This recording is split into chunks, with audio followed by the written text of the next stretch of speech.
Now, how often should you report?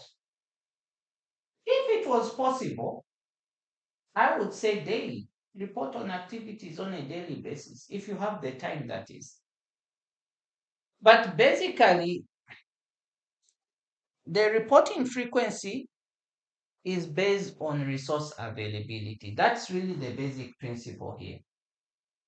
It's dependent on resource availability. So if you have the time, let's talk about time.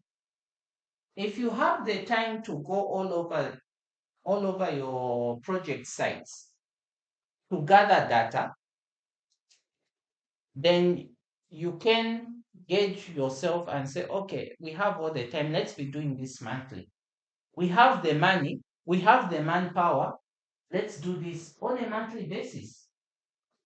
But in most cases, it is not like that. Because just to compile a report can be quite involving. So depending on what you think, you can do it quarterly. The standard reporting that I've seen, quarterly, semi-annually, and even annually.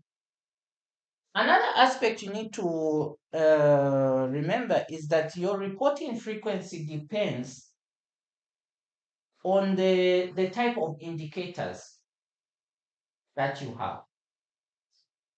So I know some of you who are here for the first time, you are just completely amazed.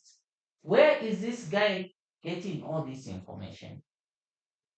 I want to mention that I've been doing this for 10 years, over 10 years now, so I know what I'm saying in this regard. Your indicator needs to be brought into consideration because the issue is this. If your high level indicator, if for example, let's say the impact indicators, the highest level indicators, for you to see change, it takes maybe 3 years, 2 to 3 years for you to see change.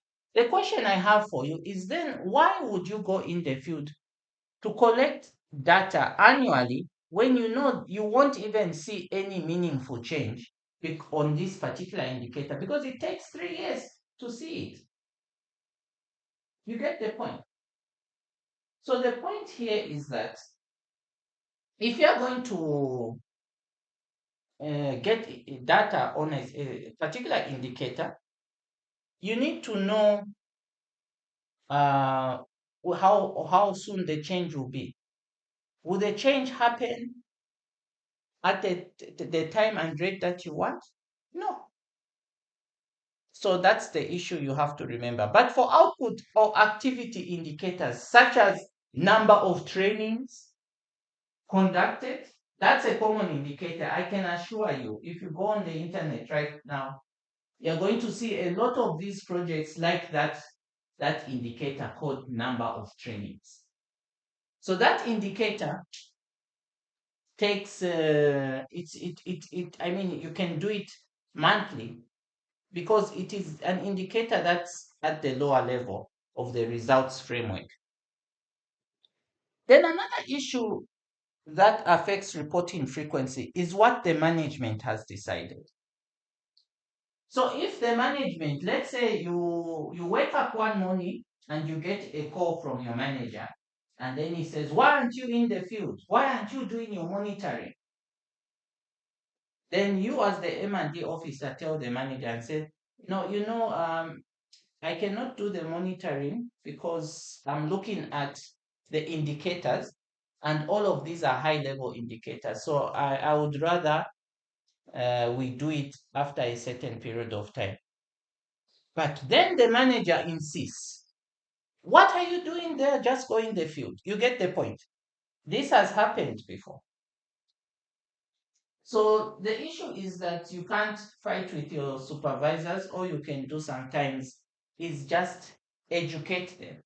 If they insist that a certain thing should be done, simply go. And that goes even with when you're writing your reports. They may ask you to report on an indicator that's not even in your log frame. Why have they done that? It could be because the donors want to see that information. So just follow what they say because ultimately it's not you who has to answer to questions at the end of the day, but it is the management. You are a tool to report. You are their eyes and ears on the ground.